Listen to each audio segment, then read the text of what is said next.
The BEI H25D-SS-8GC-28V OC-CW-SCS18 is a rotary position encoder that is not the usual binary format, but actually an 8-bit gray code encoder.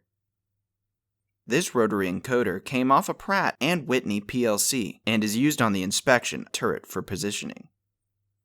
An 8-bit gray code is a special binary code, where in each movement, in resolution only, one bit changes at a time. A regular encoder can have multiple bits change at a time. This encoder had a bad output, and as shown in the video, the test is of each of the outputs as the rotary encoder is turned, which indicates full and proper operation.